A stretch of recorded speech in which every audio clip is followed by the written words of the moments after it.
Now it's time for another paper. Andreas, please, the floor is yours. Let's move from Peterburg to Weimar, Germany. Yeah, I'd like to thank first Damian Christine and all of the colleagues for inviting me to this interesting conference.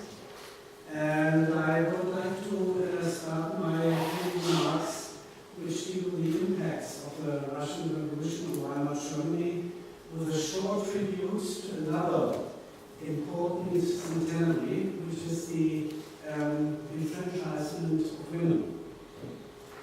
At least a few European countries were introducing the right to vote for women in the year of 1917 and onwards in the year of 1918.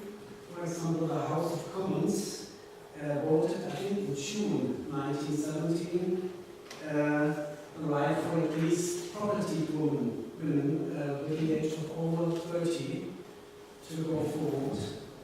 And a little more than 1 year later, as you might know, the German Nationalversammlung was the first election where women had to, without any limitations, the right to vote. So here comes my little tribute.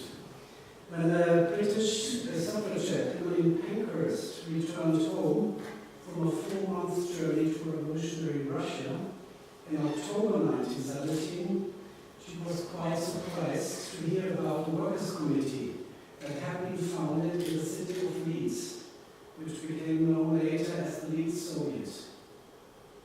Being a legend of the women's liberation movement already in her lifetime, Pankhurst had undertaken her Russian journey to give prominent support to the endangered Kerensky government, clearly with the intention to urge Russia to intensify its war efforts against the Middle East.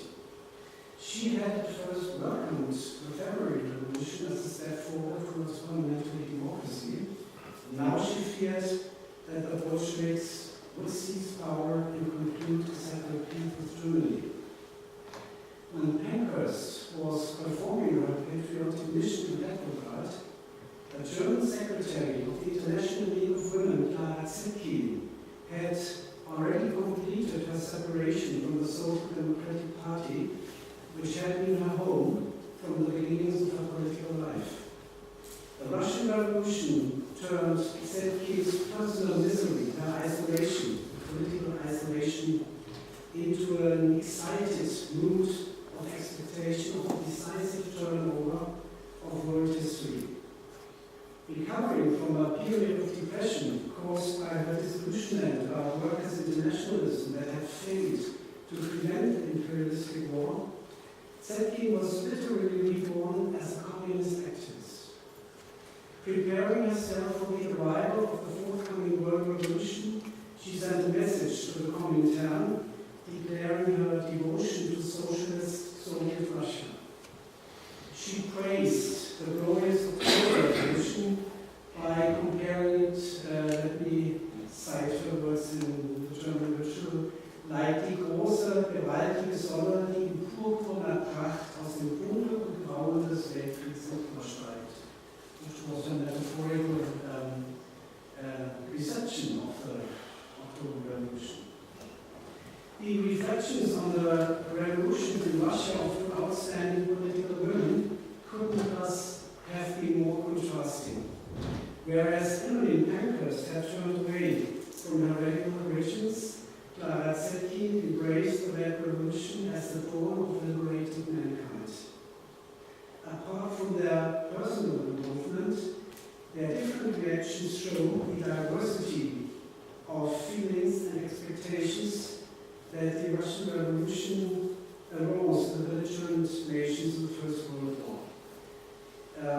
The actions differ quite a lot, and I think they are always to be judged in relation to national identity, social status, and political affiliation of those actors who uttered revolutions. Although Clara Zetkin's expectations of the German Red October were soon disappointed, the year 1917 obviously was a turning point in her personal life as well as for the country.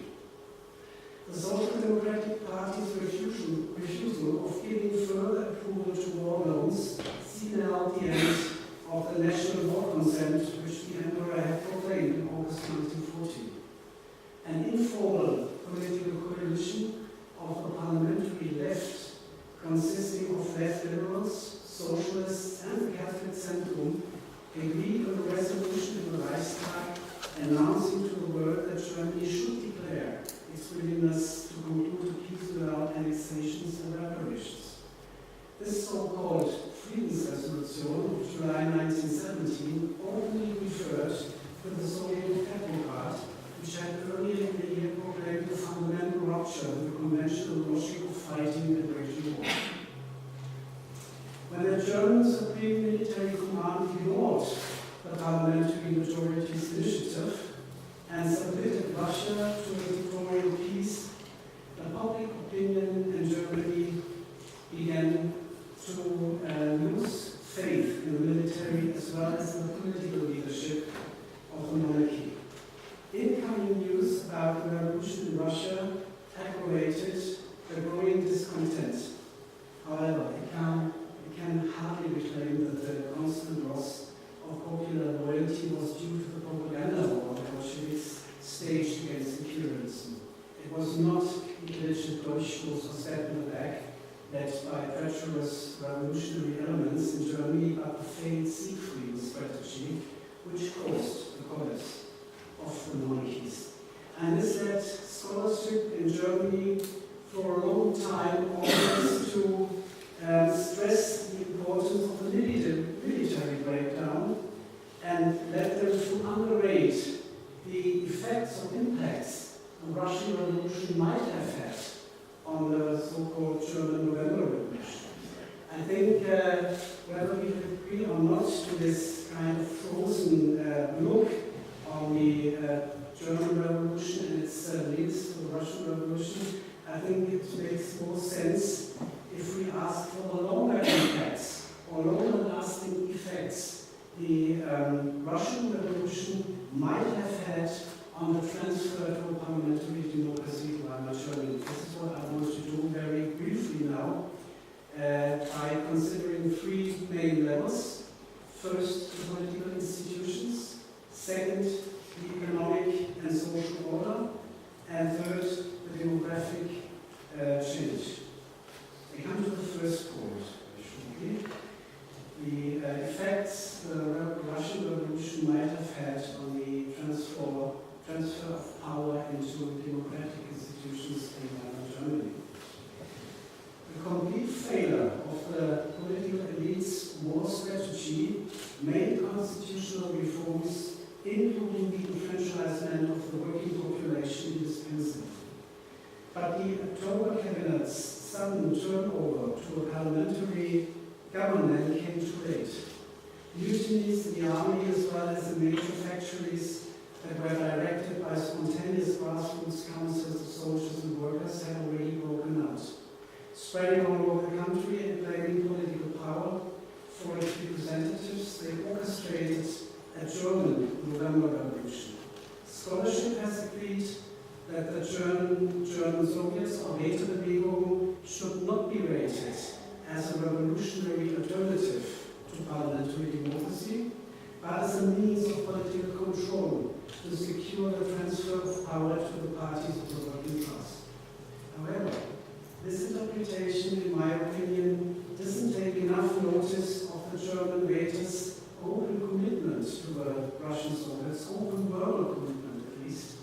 They perceived, at least in the beginning of their formation, the Soviets as a revolutionary symbol, which showed that the working class was prepared to exert power and establish a participatory model of workers' democracy.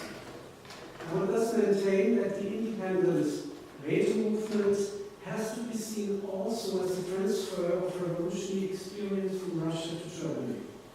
By referring to the Soviets, the German Räte were demonstrating solidarity with the Russian revolutionaries. Well, revolutionary internationalism remained a short and fragile episode of history, as you know. It faded away when the Soviets were subordinated to the iron discipline of the centralized bureaucratic Bolshevik party rule. In a comparative perspective, and in a long perspective, you could say that you can see that Soviets became virtually powerless, while the German Betriebsräte in its reduced form at least survived as an element of participatory democracy in industrial working relations. Its institutional framework, the so-called Paritätische Mitbestimmung, still remains until today a basic pillar of the social market economy of the Federal Republic. I come to my second point, the effects on the social and economic world. Although the origins of the national welfare state go back to the 19th century, there can be no doubt about the importance of social legislation following war and revolution.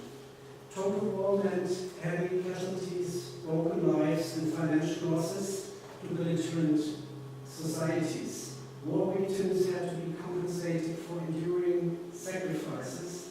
The obligation to care for the masses of war veterans, disabled survivors, widows, orphans, refugees, and other displaced persons led to a vast extension of state allowances, pension systems, and other measures of material relief.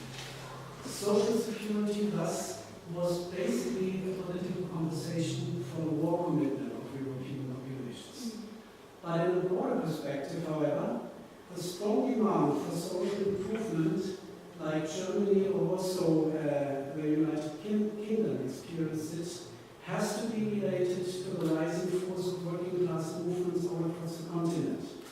It is evident that when industrial strikes targeted the capitalist economy as such, the actors were inspired by the political agenda of the Russian Revolution.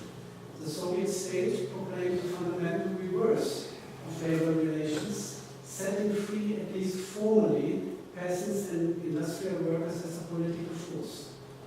Workers' self-governing of economy by factory committees, the centralization of distribution, and the promise of a socialist community that would replace market relations in future offered an alternative model of a non-capitalist political economy. And even after the Russian experience had lost its impetus, it still remained a source of incentives as well as a challenge to post-war capitalist governments to improve social relations. We might thus perceive the various forms of corporatism and organized capitalism, for instance, in England or Germany, at least partly as a late reaction to Soviet state capitalism. Bringing forth preventive social welfare legislation was primarily a political project to integrate the labor force. Come to my third and last point of my brief remarks, the effects the Russian Revolution had for the demographic constitutional change of the German population. War and revolution caused an unprecedented population transfer, especially in Eastern and Southeastern Europe. The decomposition of the Eastern empires led to a massive demographic drain of refugees of various kinds, creating new ethnic urban quotas of immigrants. Ethnic cleansing had its origins, doubtlessly, in the war, when national minorities were perceived as enemy aliens. In Russia, the civil war motivated the beleaguered Soviet government to dislocate large parts of its native population, which they suspected as politically unreliable. Political pressure exerted on several targeted groups released a second wave of mass migration that often followed the routes millions of people had taken before when fleeing from war and violence inside the territory of Imperial Russia, a whole empire walking, to quote the well-known book of Peter Weber. The piles of refugees from Soviet Russia were expropriated and expatriated former residents of mostly aristocratic or bourgeois origins, various political opponents, counter-revolutionaries or dissidents, and also ethnic minorities that were now seeking shelter elsewhere. And they were targeting European capitals like Constantinople, Belgrade, Prague, Berlin, or Paris. They experienced new hardships laid upon them by state authorities, which often treated them as hostile elements, threatening an imagined socially homogeneous community. Stateless